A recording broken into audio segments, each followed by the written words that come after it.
Encyclopedia of Secret Signs and Symbols. En gros, c'est l'encyclopédie éléments des signes secrets et symboles. Ça dit l'ultime guide A à Z de l'alchimie jusqu'au zodiaque.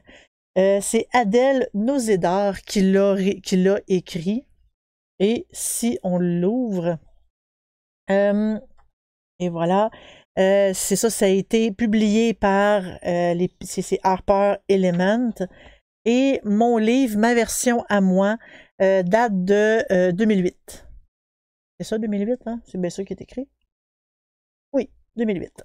Voilà. Donc, commençons un peu. Moi, je les adore. Mes livres de symboles et de signes, régulièrement, je les ouvre. Aussitôt qu'on me demande un symbole, ça, dans un rêve, mais autre chose, il y a un tel type d'oiseau qui s'approche de vous, puis vous trouvez son comportement étrange. Oui, ça peut être un genre de signe, de symbole qu'on veut voir un peu c'est quoi la signification. C'est-tu bénéfique, c'est-tu maléfique? Qu'est-ce que ça pourrait vouloir dire? C'est le genre de choses qu'on peut voir, que ça soit en rêve, que ça soit dans les éléments de la vie courante, que ça soit lors d'une méditation, quand que vous avez des symboles qui vous arrivent en tête. Ben, c'est toujours bien d'aller voir un peu qu'est-ce que ça veut dire. Et mes 3 livres, je me sers des 3. Parce que des fois, il y a des mots qui sont dans un, mais qui ne sont pas dans les autres. Donc, j'ai la table des matières ici, avec toutes les pages. Je vais les parcourir avec vous, donc je ne lirai pas la table des matières. Il y a évidemment l'introduction. Et là, ça parle un peu de c'est quoi un symbole. C'est comme que il n'y a pas de début, il n'y a pas de fin. Fait qu'ils parlent de vraiment, ils font ils mettent à nu un symbole quand même, c'est comme de simple, de tout ce qui est symbole. Voilà. Et là, il parle des premiers signes. C'est quoi la base des formes des symboles? Est-ce que c'est un espace? Est-ce que c'est un point? Est-ce que c'est un cercle? Un arc? Est-ce que c'est une ligne verticale, horizontale, une croix? Est-ce que c'est un carré?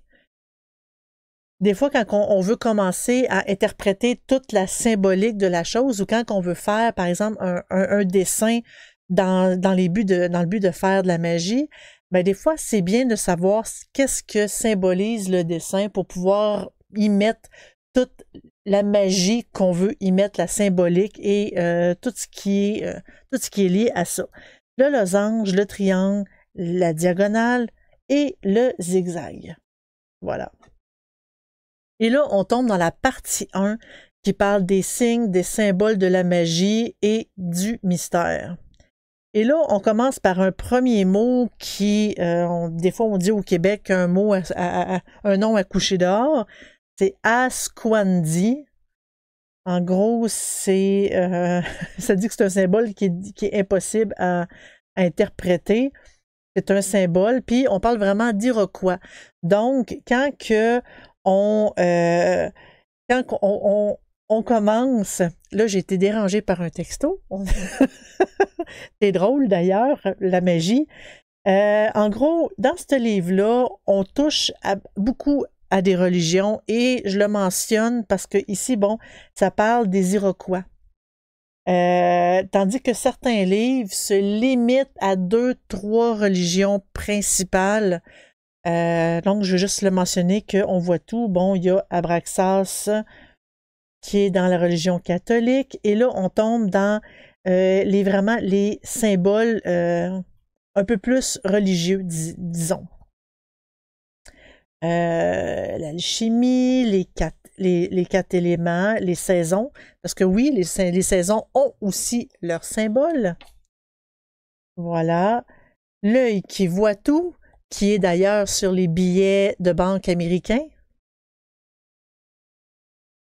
Donc, les autels, l'amulette, la croix de vie égyptienne. Ouh, les aphrodisiaques. Les noix, les graines et les bulbes. Donc, ici, on parle tout ce qui couvre ces éléments-là. Et à première vue, on voit que le livre est quand même assez compact. Il y a beaucoup d'écriture. C'est pas... il est quand même assez épais aussi, le livre. Donc, il n'y a pas des belles pages toutes colorées avec, comment je peux dire, de l'espacement, parce que des fois, il y a certains livres qu'on dirait que c'est comme, on lit, c'est frais, c'est léger, parce que le livre, il est bien espacé, il est bien aéré. C'est bizarre à dire comme ça, mais quand on regarde un livre comme ça ici, on voit que c'est compact. Il y a pas, ici, il aurait pu littéralement le mettre sur une autre page avec une page titre, mais ils ont vraiment tout mis ça à la suite l'un de l'autre, probablement pour éviter de faire un livre plus épais que ce qui est présentement. Donc, on parle ici les fruits. Et là, on parle de différents types de fruits. Les organes génitaux de l'homme, les fruits probablement associés de la femme, les herbes et épices, le miel, le chocolat. Ensuite, on tombe dans un mot grec, apotrope, qui veut dire comme retourne-toi, retourne d'où tu viens, comme disaient les Beatles. Non, je sais plus sur Rock et Belles Oreilles qui imitait les Beatles. Mais voilà, ça c'est une espèce d'amulette. L'apotrope, l'arc. Ensuite, l'arche, pardon. La flèche, un autre mot en sanskrit à coucher dehors. Et là, on va sur d'autres types de signification. Plus encore là, on est encore dans le religieux parce que quand on parle de justement la roue c'est comme d'Arma, la bannière de la victoire, l'atame qui est un couteau cérémoniel en magie, le symbole des athéistes et tout. La wen qui vient du druidisme. Donc là, on tombe vraiment, tu sais, Baphomet, Ba qui est plus égyptien. Le petit chat mendiant. Les cloches, qui est très important.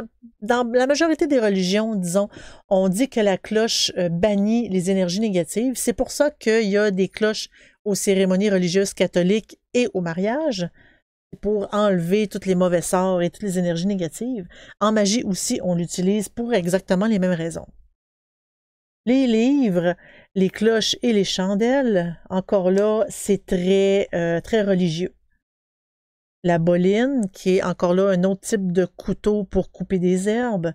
La croix de Brigide, un balai. Voilà. Des symboles quand même assez, le calumet de la paix. Donc, ils ont mélangé autant les symboles de presque toutes les religions, si j'irais dire toutes les religions, jusqu'au symbole, incluant la magie et la sorcellerie à l'intérieur. Voilà, la roue du chaos pour la magie du chaos. Là, je tourne ça quand même assez rapidement. Les vêtements ici, la cape, c'est un autre type de cape. Le cloak, c'est une espèce c'est un autre type de cape. Je ne sais pas si ça a un autre nom en français ici. Si vous le savez, écrivez-le sur le chat. J'apprécierais de le savoir. Des souliers ou de quoi pour recouvrir les chaussures, les ceintures, les gants, les couvre-chefs, les couronnes. Voilà, ainsi que tous les autres types de vêtements avec leur signification.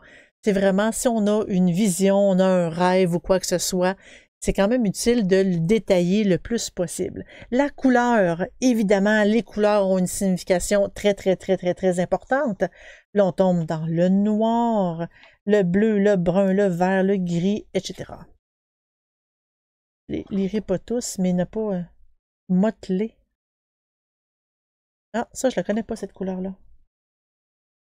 Et voilà, il y en a quand même beaucoup, le safran, le violet, le blanc, le jaune. Et on continue dans les C. Encore là, on a différents types de symboles. Tu sais, la coupe d'abondance, c'est comme ça que, ouais, cornucopia, la coupe d'abondance, ainsi que d'autres types de symboles, de signes, tout ce qui est religieux.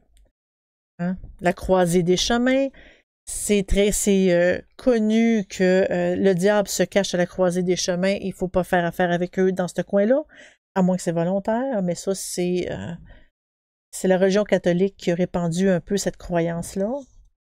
Voilà. Et il y en a quand même, il y en a beaucoup, beaucoup, beaucoup. Les capteurs de rêves. Des œufs. Et là, c'est sûr que ça a l'air un peu chaotique. Vous allez voir un petit peu plus loin parce que là, on est vraiment dans le thème de, c'est comme croyance, religion, signe religieux. La fleur d'hélice. Et un peu plus loin, on va tomber dans d'autres types de significations. Voilà, la magie de la nourriture. L'ambroisie, le chocolat. Nectar. Oups, j'ai sauté une page. Le miel, le pain, le lait. Le vin, le nectar. Et on continue. Les signes et symboles de la franc-maçonnerie, qui sont beaucoup dans les dessins sur les grands monuments, beaucoup en Europe, aussi aux États-Unis. Au Canada, je ne suis pas sûre, mais je crois que probablement. Donc, voilà, tous les types de dessins qu'on peut trouver, jusqu'au triangle. Et je tourne les pages. La main de Fatima, qui est, qui porte chance. Là, la main de gloire, il l'a dans Harry Potter d'ailleurs, la main de gloire. C'est en gros, ça donne la lumière seulement au porteur de cette main-là. Je ne sais pas si c'est comme ça qu'il écrit là, mais moi je parle seulement de mythologie. Je ne sais pas si elle existe pour de vrai. Normalement, c'est la main d'un criminel pendu qu'on a coupé puis qu'on a monté d'une chandelle. C'est assez dégueu vu comme ça, là. Mais selon la mythologie, c'est vraiment ça. Donc, ici, c'est les espèces je ne veux pas dire un sceau, mais les armoiries. Les armoiries. Donc, les couleurs des armoiries, toutes la forme, tous les symboles qui sont à l'intérieur. Et on continue dans les haches. Juste voir s'il y aurait d'autres choses de...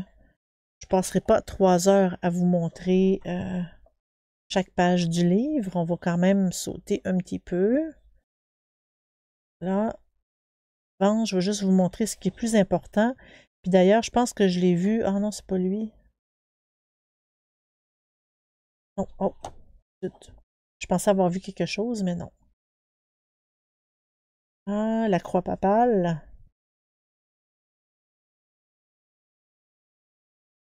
Ah, la rose croix.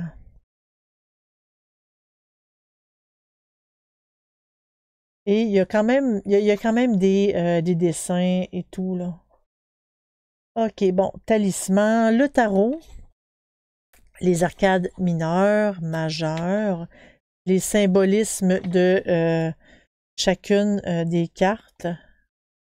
Là, on va y aller un peu vite là-dessus. Et là, la croix des Templiers va là.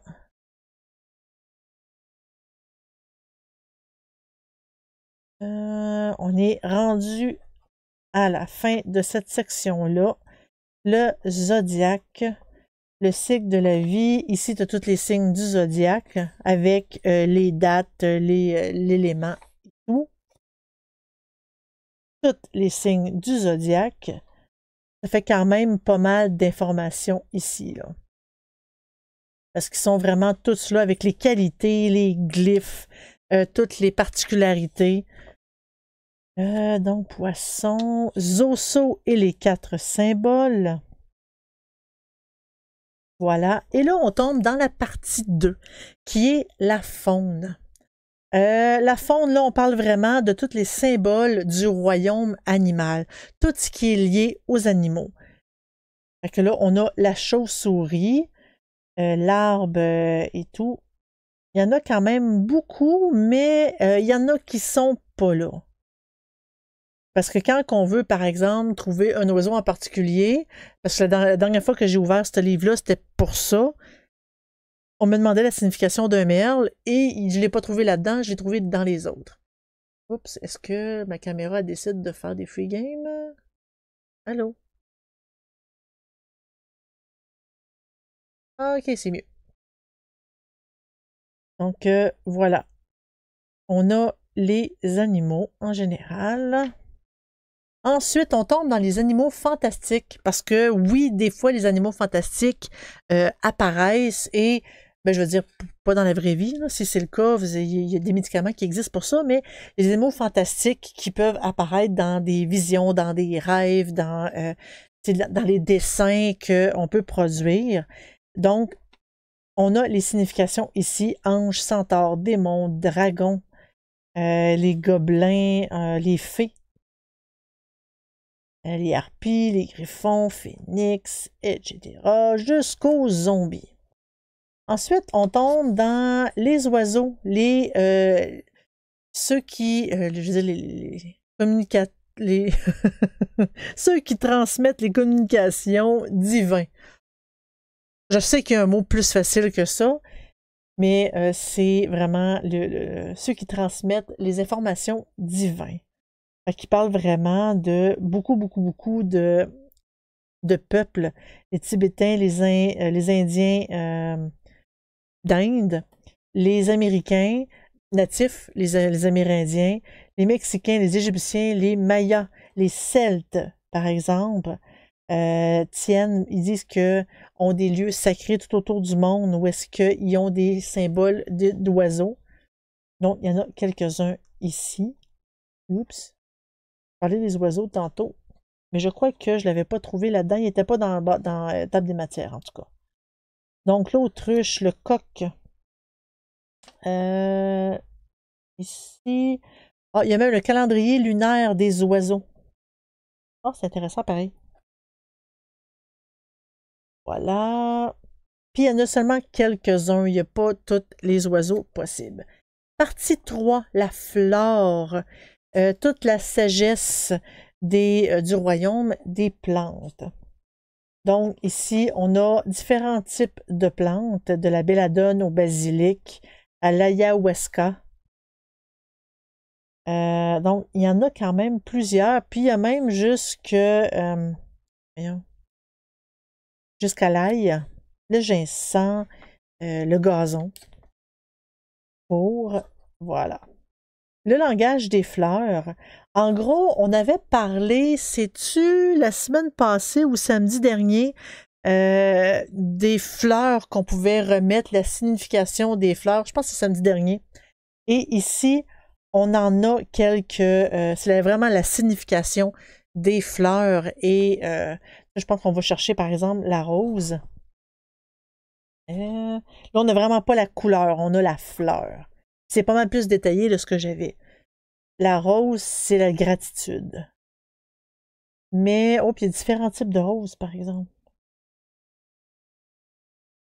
Le rose de Noël, c'est pour relâcher mon anxiété. Chien. Ah, ça fait assez bizarre, hein? C'est le plaisir et la douleur. Il me semble que c'est assez contradictoire. Parce que t'as rose vert, je suis de Mars.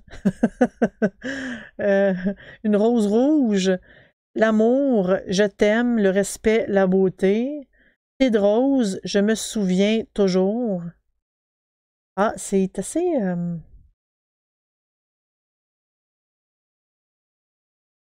Rose, chien. Ça, je ne comprends pas. Peut-être du chien de rose. Je fais pas le lien. Donc, après ici, on a vraiment d'autres types de fleurs avec jusqu'à la mandragore, avec toutes les définitions de chacune des fleurs. Oups, et là, on va tomber dans les arbres. Oups. Des tomates. Et voilà. Le monde des arbres. Donc, on a l'acacia, on a le pommier. etc. Oups, c'est pas grave, on va continuer. On est encore dans les arbres. Les fleurs du monde d'en dessous. Je vous présente Mouchou qui vient nous rendre une petite visite. Salut Mouchou. Tu viens-tu te coucher, chaton? Tu viens-tu te coucher? Ou tu veux juste te faire flatter? Oui, c'est ça, hein? OK, là, il faudrait que tu te tasses, par exemple, chaton. Faudrait que tu te tasses. Hey, Tatou. Tatou. Bon, je sais pas ce qu'il sent, mais là, vous voyez des fesses de chat, des sangs chatons. Hey, oh. Tasses-tu? Oui, mais là, je veux pas. Moi non plus, je me tente pas de voir tes fesses. Je veux pas le montrer tes fesses. Et je me tente pas de les voir, moi non plus. Touches-tu? T'es tannant. Mais t'es tannant. Bon. Je disais, c'était le charisme mystique des minéraux, des métaux et des pierres. Juste un instant. Là, toi, là. Étant, on descend. Merci. OK. Bon. Ah, c'est les fleurs du monde d'en dessous, probablement tout ce qui est pierre, roche et tout. Ah ah. Donc, l'agate, la métisse, l'aquamarine, le bézoar, qui est une roche qui est dans l'estomac des chèvres, si ma mémoire est bonne. Ça a l'air que ça guérit des poisons, mais sincèrement, je ne me la mettrais pas dans la bouche vu qu'elle est passée dans l'estomac d'un animal. Alors, c'est pendant la grande plague, c'est la grande peste, la peste noire.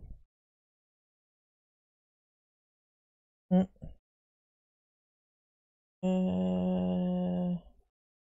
Ouais, ça dit que c'est juste que c'est l'intérieur d'un animal. Probablement que les chèvres, ça ne doit pas être les seuls animaux. Il y en a peut-être dans les moutons, je ne sais pas. Voilà. Donc, on a la cornaline.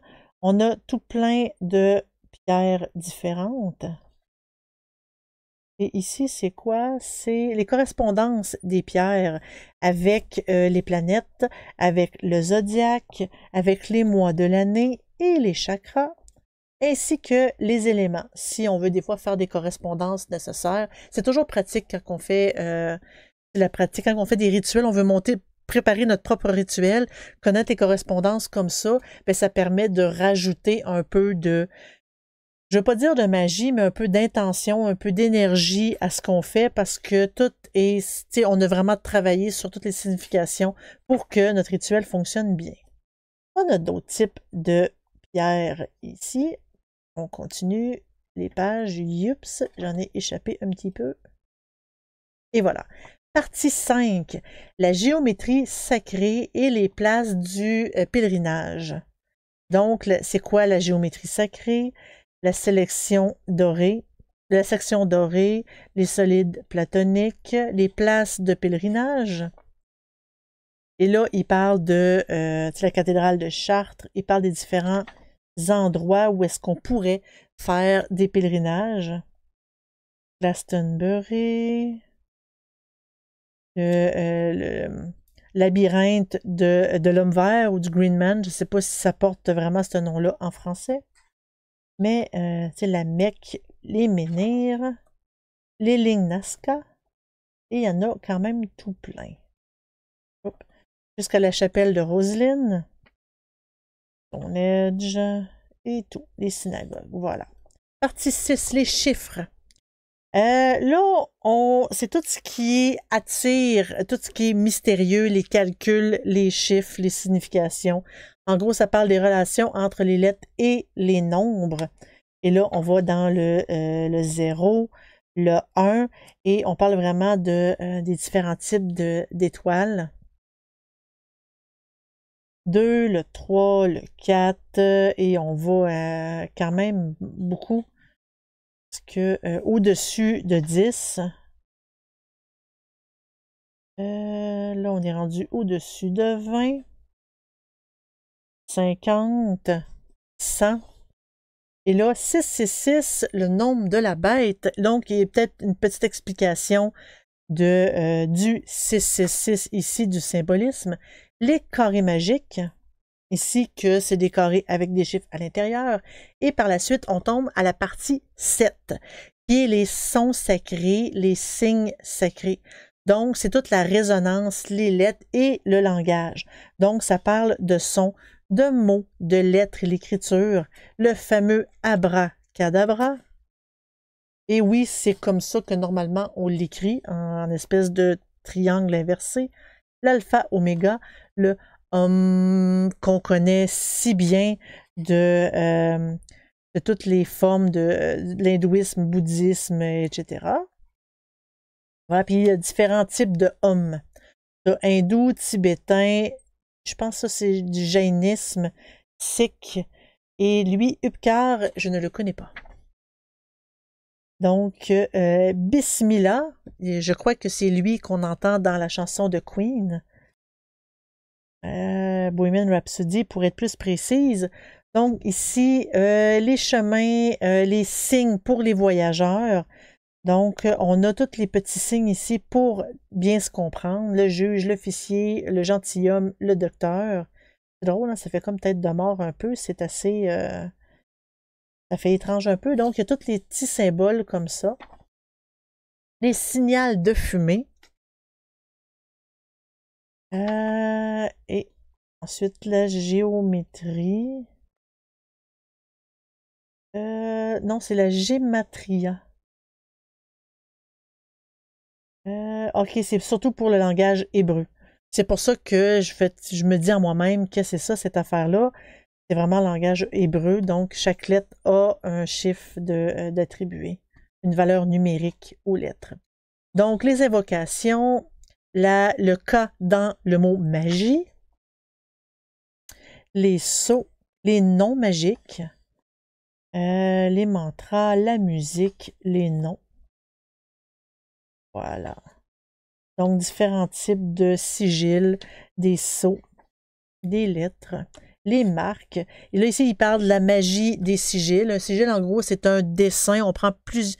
Ça peut être fait de différentes façons. Ça peut être un dessin un peu, comment je peux dire, qu'on dessine par inspiration, ou ça peut être une phrase qu'on élimine les lettres doubles, puis avec les lettres restantes, on les met ensemble pour faire un symbole, pour représenter la phrase qu'on a écrite. Donc ici, on a quelques détails sur comment faire la magie des sigils. Voilà. Les scripts secrets. Donc, différents types d'alphabet. Il est quand même très, très, très complet. L'alphabet grec, hébreu, Illuminati, ici, les hiéroglyphes, puis ça donne quand même des détails. Là. Voilà. Il y en a quand même plusieurs.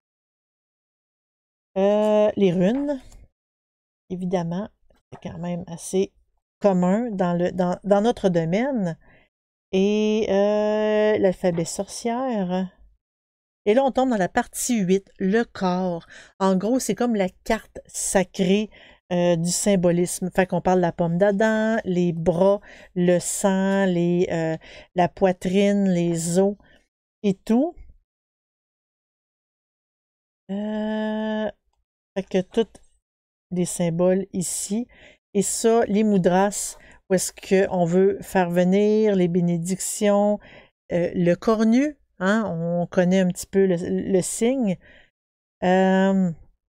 Donc, la prière et tout, avec les différents symboles de main, la tête, le cœur, le nez et tout.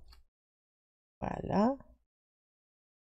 Dans la partie 9, les rites rituels, les coutumes et tout ce qu'on peut observer, les anniversaires, Noël, la mort, hein, c'est comme une fête assez spéciale. Embrasser, les mariages, le nommer quelqu'un, voyons, la Saint-Valentin. Et toutes les fêtes sorcières. La partie 10, c'est la nature du divin, les expressions symboliques du potentiel de l'humain. La triple déesse. Ici, en Amérique, tu as les déités aztèques, incas, des Premières Nations amérindiennes, celtiques, égyptiens. Je pense que j'ai sauté grec. Oui, gréco-romain. J'ai vu les nombres, j'ai dit, oups, on a changé de mythologie. Hindou, le panthéon hindou. Norse, le Norse, nordique. Et vaudou. Et ça se termine comme ça. Moi, je croyais que non, il n'y a pas de... je pensais que lui, il y a juste une table des matières, mais il n'y a pas d'index et tout. C'est triste. Parce qu'il y a beaucoup, beaucoup, beaucoup d'informations dans ce livre-là. Et il est très pratique, il est très instructif, mais je dirais à lire de bout en bout. Et quand on fait des recherches, c'est chaotique un peu, en fait. J'ai déjà fait quelques recherches dedans et souvent mes trouvailles étaient des fois par pur hasard. Donc, c'est la raison pour laquelle je dis que ce livre-là, en particulier, il est très intéressant, mais c'est surtout du fait que des informations contenues. C'est un livre vraiment à lire pour notre information et des fois, on peut se mettre des notes pour dire « Hey, oui, ça arrive souvent, je vais me mettre un espèce de petit collant pour me le rappeler. » Donc, c'était l'encyclopédie éléments des signes secrets et symboles.